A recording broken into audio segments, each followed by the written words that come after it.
if you want some good weight loss, fat loss inspiration, I'm gonna tell you to take your butt on over to TikTok. I found some amazing transformations. Check these out. All right, for our first video clip, we have Jessica here. She's on TikTok. Look at this transformation. It is amazing. She's showing different videos of herself losing fat. Look at this. In the gym, honey, she has gotten that waist snatch, making her hips look bigger. The glow up is real, okay? Get it. Go ahead, girl. Show it to the world. All right. So that last transformation was amazing. She literally shifted her whole look, right? Now, this next section will tell you why. I actually had a girl who told me she finally reached her goal weight, and she explained it perfectly. She was like, I looked weird. I didn't look the way I wanted to look at all. Now, if you follow me, you know strength training is near and dear to my heart, and I am very anti-fucking cardio for so many reasons. I'll touch on that in another video. But let me get to the point here. If you want a toned body and to lose fat instead of weight and to really ramp up your fat loss journey, the one thing that you need to do is eat the correct amount of protein for your body. The majority of the population does not eat nearly enough protein to get through their day. My general rule of thumb is going off of your lean body mass. So you can just Google lean body mass calculator, and whatever number it spits out to you of your lean body mass after you enter your stats, let's say it's 120 pounds of lean body mass, you should have at least 120 grams of protein daily. If you can eat a little bit more than that, that's awesome. All right, y'all. Yes, I am recording in my car. I am headed to the gym, LA Fitness, you see. So I am about that life, but I wanted you to see the medical explanation as well. There's a doctor talking about breaking down how this looks in your body. So check this out as well. The difference between somebody who's obese and not obese. Look at the fat around the brain and the neck. That fat around the neck makes it harder to breathe, causing sleep apnea.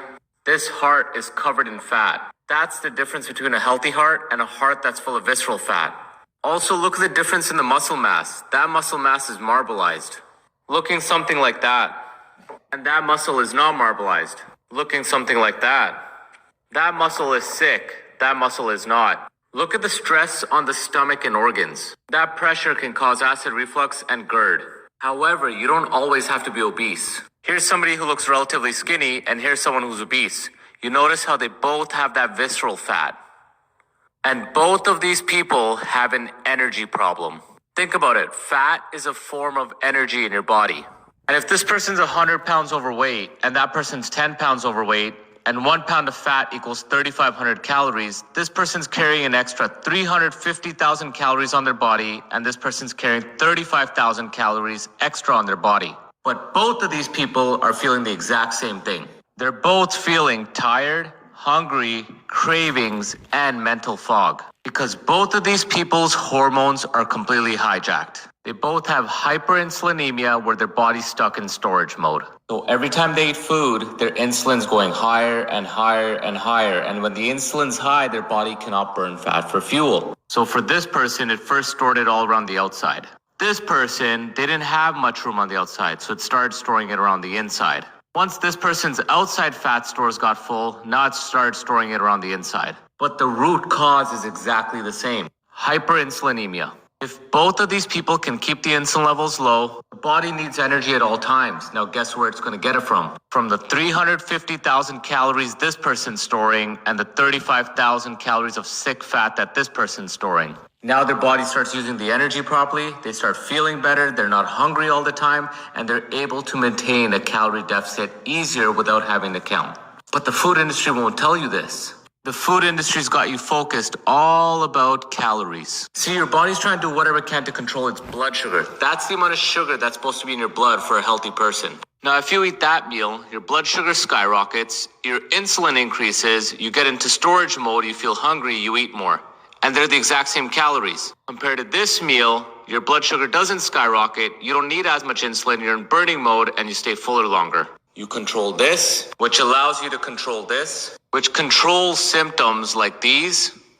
And because you don't have the cravings, you feel better, you eat less, because your body's burning this and this. All of that weight loss talk gave me tons of motivation, so I went in the gym and changed, came outside to get some vitamin D. But I want you to check out the rest of these body transformation videos here. Check this one out. This is inspiring.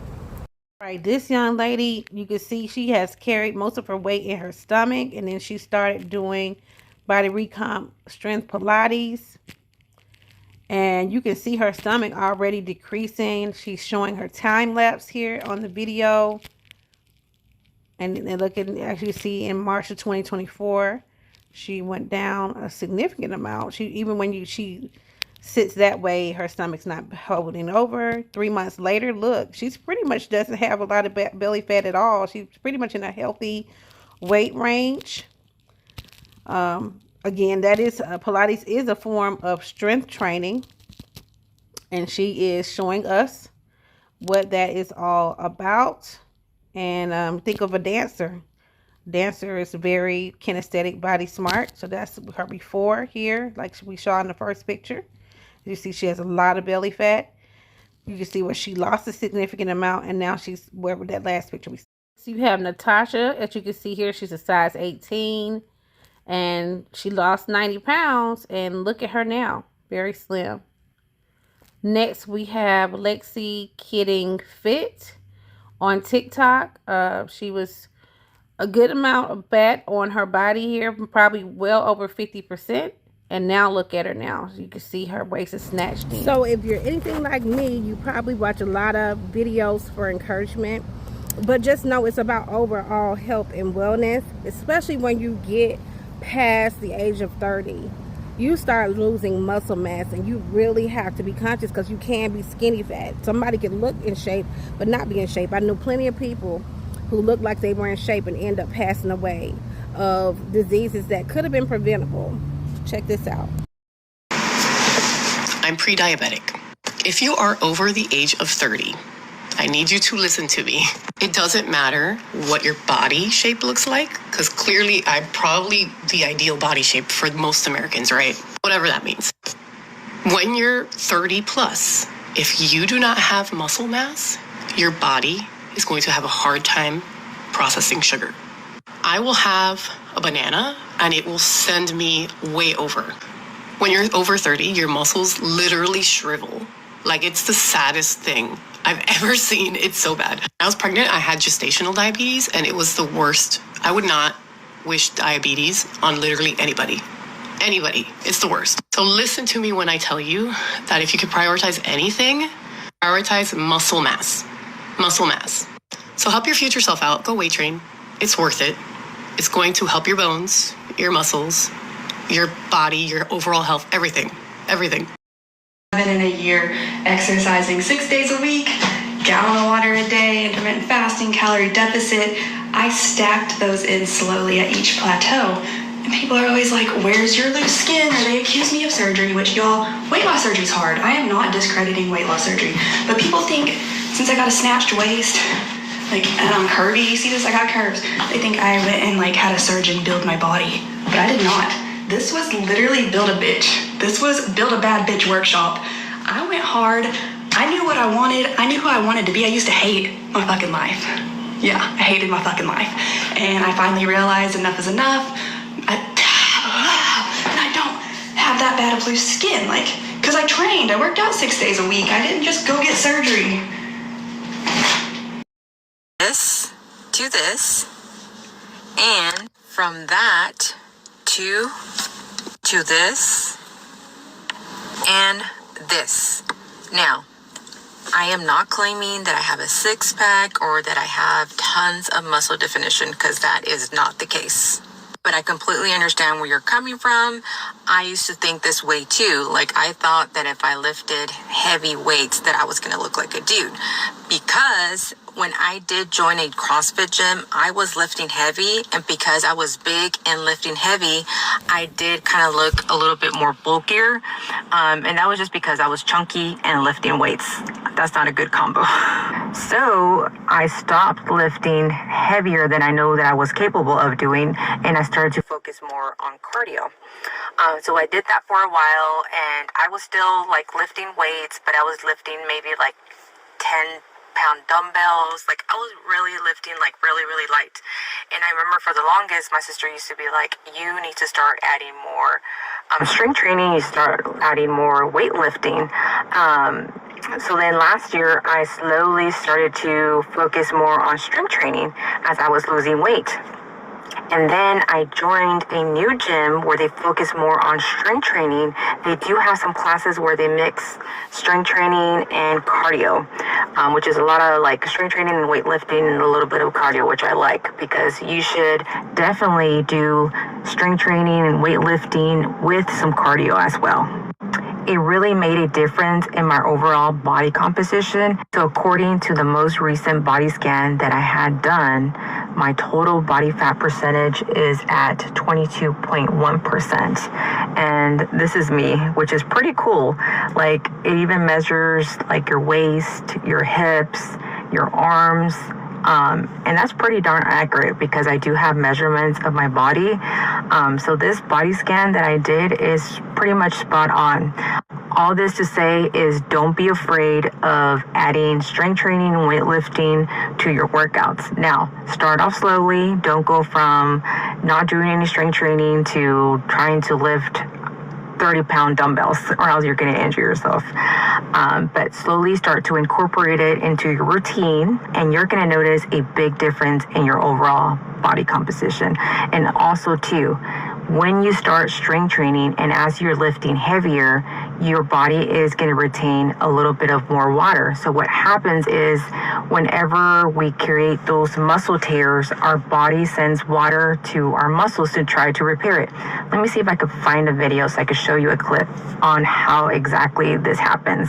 But basically, there's just a lot of inflammation in your body, so you're going to see the scale go up.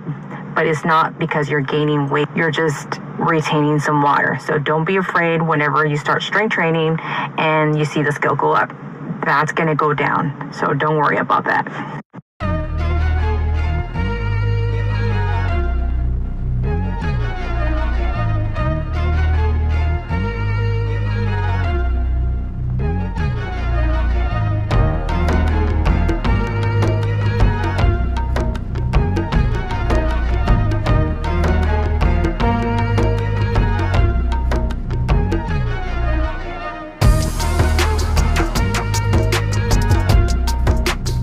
I just wasn't really seeing anything. Once I increased my weights and my protein intake, let me just tell you, like, this is just a 4-month difference, okay? The scale has barely moved. It's only like maybe 10-pound difference from then and now. But just look at this.